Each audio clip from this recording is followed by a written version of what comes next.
Which quotation from a literary critic best supports the student's claim? So we need a quote below from a critic to support the student's claim. Pulitzer Prize winning writer Hector Tobar has built a multifaceted career as both a journalist and an author of short stories and novels. In an essay about Tobar's work, a student claims that Tobar blends his areas of expertise by applying journalism techniques to his creation of works of fiction.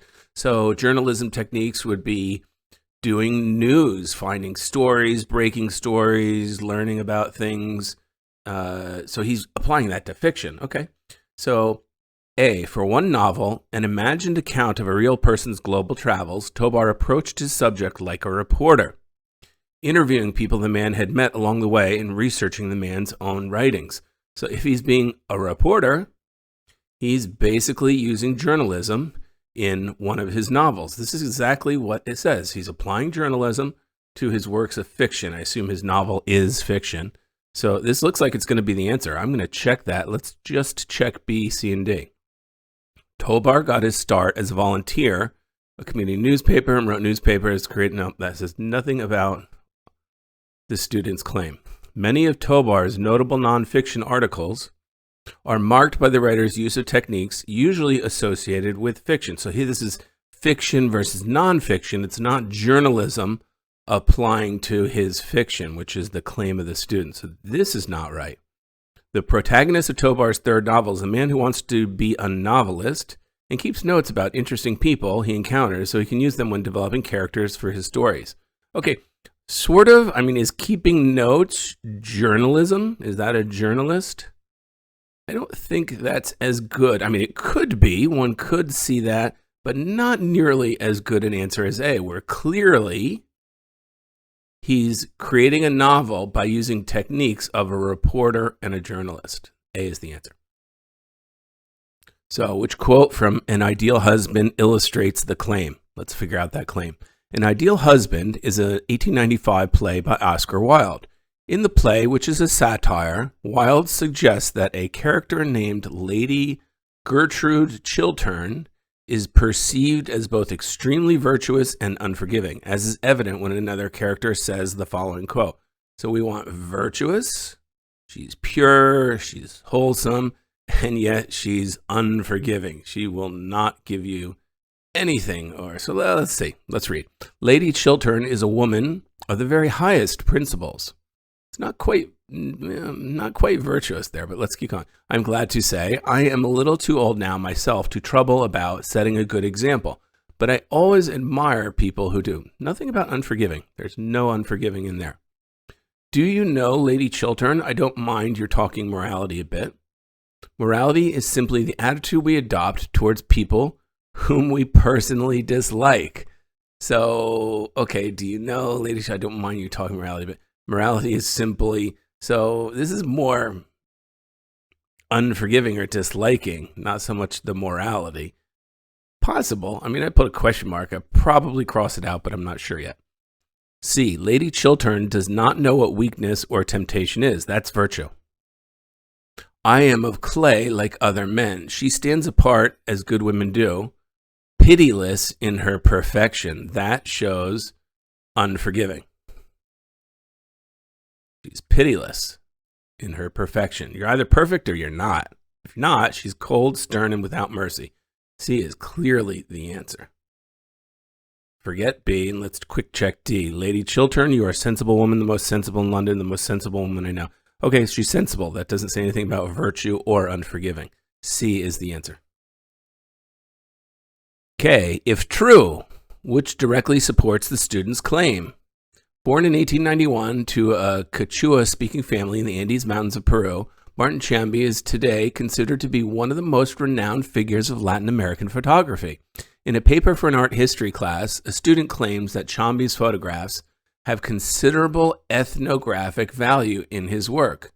Chamby was able to capture, this is our claim, the student's claiming it has considerable ethnographic work. What exactly is that? In his work, Chamby was able to capture diverse elements of Peruvian society, representing subjects with both dignity and authenticity.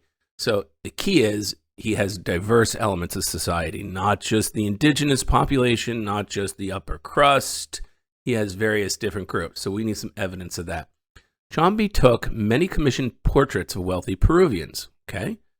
But he also produced hundreds of images carefully documenting the people, sites, and customs of indigenous people. This is it, right?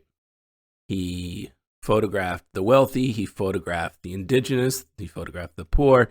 He was diverse. This is an example of being diverse and approaching with dignity and authenticity. So A is going to be our answer. We'll just check B, C, and D. Chomby's photographs demonstrate a high level of technical skill. Not about skill. That's not the ideal we want to support. During his lifetime, Chomby was known and celebrated within and outside his publishing. Okay, again, really popular, really successful. Almost never is the correct answer. We see it a lot in wrong answers. D, some of the peoples and places Chomby photographed had long been popular subjects for, again, not about popularity. A is the correct answer. Which finding from Medina and her colleagues' study, if true, would directly challenge the assumption in the underlined sentence? So we want to actually weaken, doesn't use that word, but that's what it is. We want to weaken the claim made in the underlined portion. So let's read this and figure out what's being claimed here. Although most songbirds build open cup nests, some species build dome nests and roofs that provide much more protection. Many ecologists have assumed that dome nests would provide protection from weather conditions and thus would allow species that build them to have larger geographic ranges than species that build open nests. So if you had a closed nest, you're protected from weather, and for some reason you have a much longer range. Don't know why. So if you have a closed nest, you can somehow, that's my door to the nest, shade it in. You can somehow fly much farther away. I don't know why that would be, but okay, that's what the claim is. To evaluate this assumption, a research team led by evolutionary biologist Medina analyzed data for over 3,000 species. Okay, so we want to weaken it, so she should find either, the guess here, my prediction, would be she finds species with open nests going just as far, or species with long, closed nests, dome nests, not going far at all. So let's kind of see which we get in the answer. Species that build open nests tend to have higher extinction rates than species not about extinction. That says nothing to the claim. B, species that build open nests tend to be smaller in size than species that build dome nests. Okay. No, that doesn't say anything about the range. And I don't know what the size would directly have to do with range. Is there an association with that? No, not in the text here. C, species that build open nests tend to use fewer materials to build their nests than species that build dome nests do. That seems like common sense. I'm not sure what that has to do with the claim that a dome nest means you have a larger range. Species that build open nests tend to have larger ranges than species that build dome nests. That's completely contrary to the claim. Open nests, shorter range. So D is going to be our answer. Which quotation from a work by a historian would be the most effective evidence for the student to include in support of this claim? So we need a quote below from a historian that's effective evidence in support of this claim. So this claim, I guess, is above here. Let's try and read and figure out what the claim is. In 1967, the U.S. Congress created the Corporation for Public Broadcasting, which in turn created National Public Radio, NPR. NPR began producing and distributing high-quality news and cultural programming to affiliate stations across the United States in 1971. In a research paper, a student claims that the Corporation for Public Broadcasting and NPR, so here's our claim, were inspired by the British Broadcasting System, BBC, which had been established in the 20s.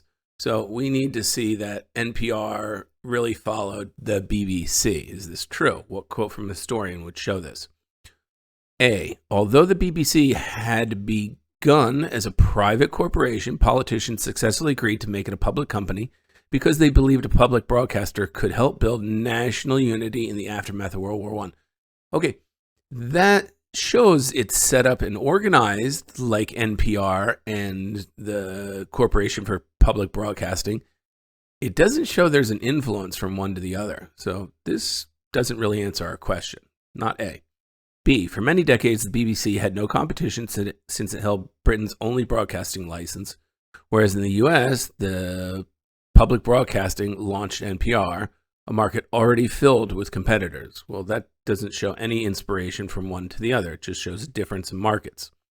C, Congress's embrace of publicly funded broadcasting reflected a common belief among U.S. politicians that the role of government was not only to ensure people's safety and liberty, but also enrich their lives.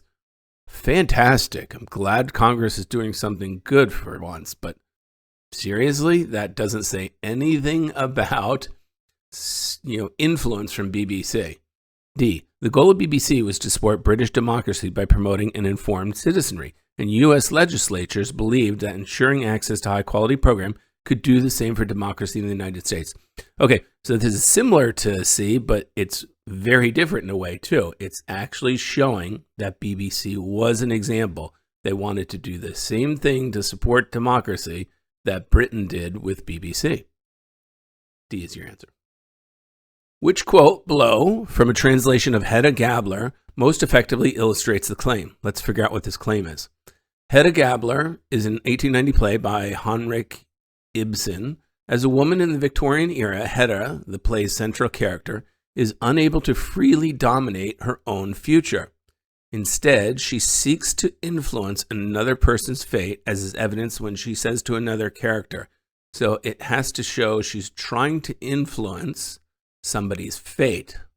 Then, what in heaven's name would you have me do with myself? I don't see how that influences another character. I want, for once in my life, to have power to mold a human's destiny. Yeah, she wants to have the power, the influence, and to mold a destiny is essentially changing, influencing another person's fate. Pretty sure B is going to be the answer. Let's just check C and D. Then I, poor creature, have no sort of power over you. Yeah, that's not anything about a person's fate. Faithful to your principles now and forever. Ah, that is how a man should be. Again, nothing there about changing someone's fate. B is the correct answer. Which finding, if true, would most directly weaken, so we have a weaken in this case, the underlined claim. So let's check that out. Especially since there's no actual underlining. Where is our underlining here? We don't know, but we'll figure out what the claim is in either case. So, in the 1970s, a roughly 60,000-year-old piece of hyena bone marked with 9 notches was discovered at a site in western France, once inhabited by Neanderthals. So we had hyenas where there were Neanderthals. And this is in western France. I always thought hyenas were in Africa, so maybe they were in France at one point. Although many believe that only modern humans developed systems for notating numbers, one archaeologist asserts that this artifact may be a sign that Neanderthals also recorded numerical information. Somehow the hyena bones were maybe like an abacus or something. The notches on the bone are unevenly spaced but approximately parallel, and microscopic analysis reveals that they were made with a single stone tool. So according to the archaeobiologist, this suggests that the notches were all made at one time by one individual as a means of counting something, right? So he's kind of doing the 1, 2, 3, 4, 5 kind of system. Maybe no cross line, but sounds like that's what's going on. Okay, so that's our claim. Is that what this really is? We want to weaken it. So maybe there's another use. We want to find an answer that shows a different reason to notch the bone. Let's see what we get. Parallel lines are a common feature in modern humans' early systems for recording numerical information. No, that actually supports the case. B, more than 9 approximately parallel notches made with a different stone tool are present on another artifact found at a site in western France. That says nothing about our claim in either case. Is this a counting tool, a way of counting or not? C, it would have taken careful effort to make evenly spaced lines on bone with the stone tools typically used by Neanderthals. So what does that mean? Careful, it means if we count or don't want to take careful effort? I'm not sure what careful effort has to do with counting or not counting. D, decorative art discovered at another Neanderthal site in Western France primarily features patterns of unevenly spaced parallel lines, just like this one in Western France from Neanderthals. This suggests that this was decorative art of some sort, not a counting system. D is the answer. Which quotation from Ghosts of the Old Year most effectively illustrates the claim? Okay, so let's see the claim. Ghosts of the Old Year is an early 1900s poem by James Weldon Johnson. In the poem, the speaker describes experiencing an ongoing cycle of anticipation followed by regretful action. So he's looking forward to things and then he regrets it. Looks forward to it again and he regrets it. Okay, so let's take a look. What does this brazen tongue declare? That falling on the midnight air brings to my heart a sense of care akin to fright? Maybe. I mean, I do have a sense of care and fright. I don't think those are really anticipation reflection, but they're not, obviously not. So let's just question mark and go to B. The snow has ceased its fluttering flight. The wind sunk to a whisper light, and ominous still fills the night. A pause, a hush. No, that's kind of negative, okay? All negative. We need something that's positive than negative. Okay, C. It tells of many a squandered day, of slighted gems and treasured clay, of precious stones, stores not laid away, of fields unreaped. Boy, that just sounds, again, all negative. D, and so the years go swiftly by, each coming brings ambitions high. Okay, all right, this is going to be it, I think, because we have anticipation clearly right there. Not questionably like an A, but clearly. And each departing leaves a sigh. A sigh denotes regret, linked to the past. This is it. D is the answer.